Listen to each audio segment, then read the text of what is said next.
Hello guys and welcome back. Welcome to Friday's news. My name is Bamm. Thank you for joining me. And today I have my wingman, my PRC, Draconusx. Drac, say hi. What's up? Oh, Jesus. One day I'll get a normal hello out of you. Just one day. Hello. Jesus. I tell you what. It's like gouging eyeballs out with toothpicks. It really is a horrible thing. Well, you know, gotta have my fun some way, I guess. I suppose you do.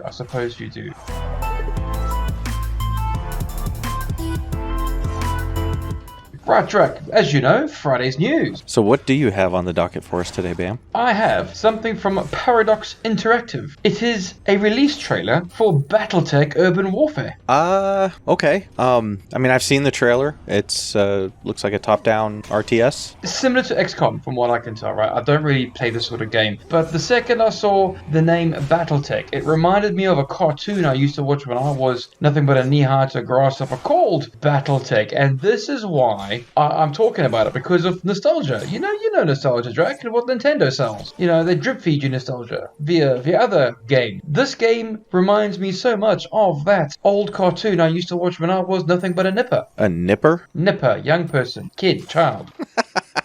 Definitely the art style, I can certainly see that. It is a little reminiscent of the old BattleTech cartoon that I can kind of vaguely remember. I was never huge into BattleTech. I did play the tabletop role-playing game for a short period of time, and the concept of, you know, fighting inside of these big mechs is kind of cool. For myself, I think I'd rather have a really cool FPS or even a VR-style BattleTech game to, like, run around and play. But yeah, for the folks, hey, we don't...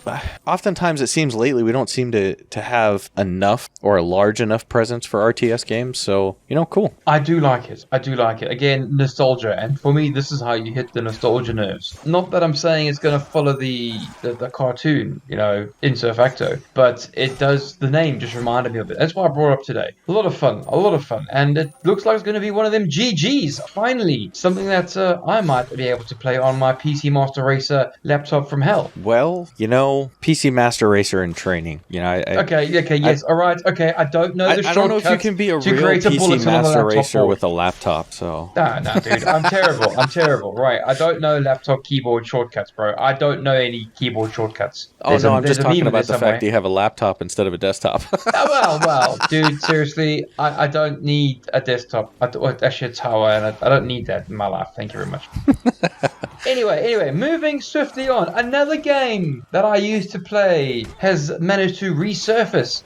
Baldur's Gate 3. There's an announcement teaser trailer. Oh yes, please. I played 1 and 2 on the PS2 and PS3, I believe it was. I can't remember. I'm sure it was the PS2. Yeah, PS2 and PS3 had Baldur's Gate 2. Yes. Loved both games. I thought Baldur's Gate 2 wasn't as good as, or as sort of, inviting. It didn't suck you in as deep, but still a bloody good game. I loved it. And now the third version is coming out. Cannot wait to actually buy and play this game. Cannot wait. I will buy this game. Well, some of the exciting things about this game is, well, I mean, it's being made by, was it Larian Studios? The same guys that made Divinity Original Sin 2. So that game was really cool. My only disappointment with it is I really wanted to have a real-time option as opposed to being stuck in turn-based. So, I'm going to hold out hopes that we might get a real-time option to play the game, but I'm kind of afraid it's going to be strictly turn-based combat. I've got a very sneaky suspicion it's going to be one of two things. In certain areas, it's going to be turn-based, but when it comes to, you know, chewing through hordes, it's going to be real-time. That's what Baldur's Gate was, you know, real-time sort of kicking ass, not turn-based. But if it is turn-based, it'll be, for me, I'm a little bit of a fanboy. I'm a little bit on the hype train. I'd like to see where it leads. Let's put it that way. I'd like to see where it leads. Well, Divinity Original Sin 2, even turn-based, and it's not my preferred way of playing, it still seemed to flow pretty well. But that's why I expect, I kind of have a feeling, and I don't know this, I don't have any information that's leading me to this specifically, just I expect they're probably going to use the same game engine to make Baldur's Gate 3. I agree there. Yeah, so there'll be definitely some really cool combat options, because that was one of the things that really stood out with Original Sin 2. But that's why I'm kind of afraid it's going to be turn-based, but we'll see how it goes. Either way, it'll definitely be cool to see. And it was kind of neat that that reveal reveal came during the Google Stadia big event thing here in prep for E3. Nope. Yeah, I only bring up that because we've got to talk about it. It was this huge announcement yesterday, and Bamm just wants to pretend like it didn't even happen because he doesn't seem to like Google, I guess. Not listening. You got to be careful, man. Google's all over the internet. They might have to like. I know, dude. Geez, like Big Brother Mark II. Like seriously. But yeah, Google finally gave some more details on their Stadia streaming service. They announced the pricing plans, what kind of requirements you'll need to run it, as well as when it's coming out. And they even had a nice list of games, which is going to be longer than anything we'll go through on a news block today. But, Baldur's Gate 3 was one of them. Destiny 2 is going to be on there. And some of the big news that came with Destiny 2 that I thought was cool, probably the biggest part in that is cross saves. So you're going to be able to bring your characters from any platform, including Sony. So you're finally going to be able to bring your character over from the PlayStation, if you choose to play on the Stadia platform going forward. I was under the impression that cross saves was somewhat rumor still. It hadn't been confirmed. Nope. It has been confirmed. In fact, I think I've even seen it on the official Bungie Twitter. Happy days. Yeah, so they say from any platform, so that's cool. And then the other thing too was there was a nice little teaser trailer for the next big DLC, the Forsaken-like DLC, where it looks like a story mission, and they're calling it Shadowkeep. So in Destiny 2, we finally get to go back to the moon, and it looks like Eris Morn will be playing a big part in that. So for the folks out there listening that are Destiny fans, that will all make sense to you. For those of you who either don't know anything about Destiny or don't like Destiny, that is probably just a bunch of gibberish. Like I said, when it comes to Destiny, I'm all over Destiny 1. I invested into the game, so I played it. Unfortunately, the game basically collapsed in on itself, and they had to rewrite the whole story of the game like 3 times just to make it make sense, which was disappointing, and I was jaded by that and didn't buy into Destiny 2, which is, again, sad, because I hear they do good things, but right now, I'm going to have to wait and see. Yeah, I bought into Destiny 2. I didn't buy into Destiny 1 because it was a PlayStation only, but I did buy into Destiny 2, and it's been fun. I didn't care for the annual pass because it's just a big gear chase, which I do understand as part of the Destiny experience, but I think I would rather go off and have other experiences and play other games than just replay the same content a million times over trying to get gear of a little bit higher score. So that's just how I look at it, but I know that there are a lot of people out there having fun with it. So there was a little bit of gear chasing in Destiny 1, but you could still have a good time and not have all the correct gear. But as long as you had the jelly horn, you could win. When in doubt, get the jelly out.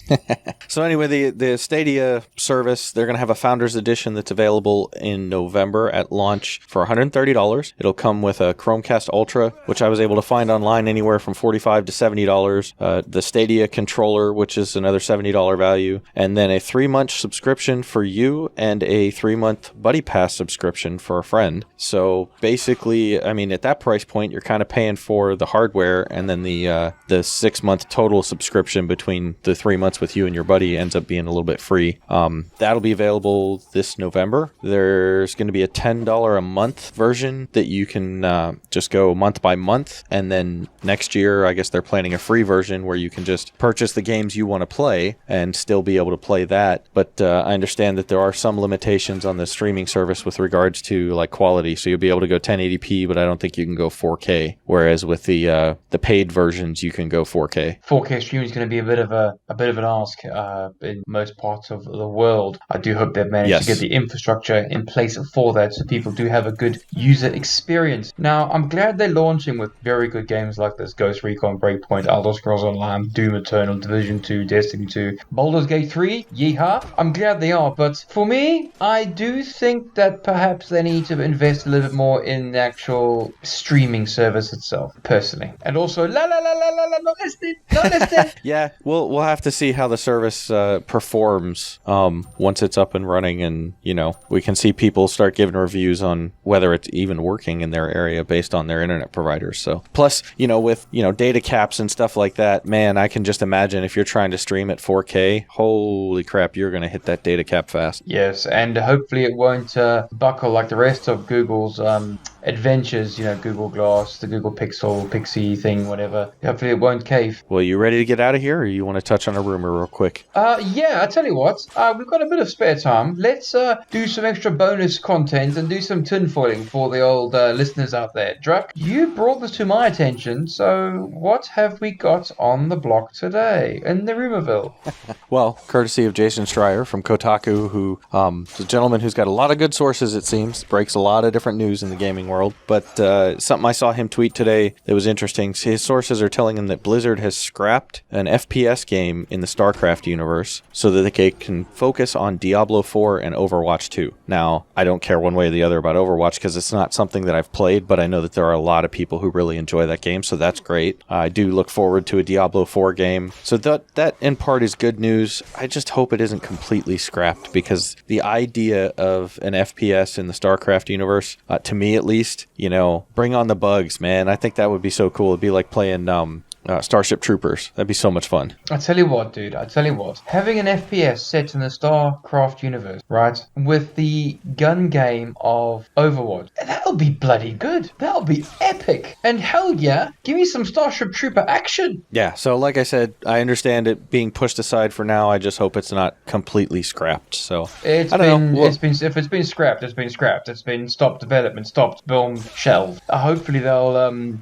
do the Overwatch 2 and they'll do the other bits and pieces, and they'll be fine. Yeah, I just hope that they come back to this idea after they've gotten through that stuff. Well, let's face it, after the abysmal failure of past projects, they need to sort of knuckle down and basically bolster their output. And if they could only knuckle down and bolster 2 products, or do 2 products, well then let them do that, and then hopefully they can come back to it once these 2 products tank as well. I mean, succeed.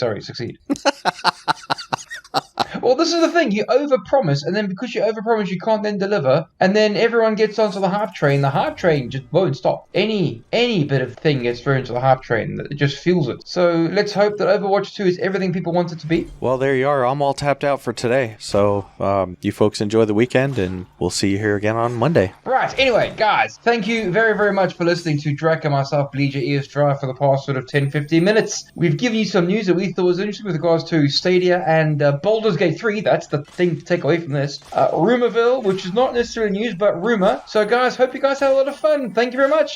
See you guys later, TDFN.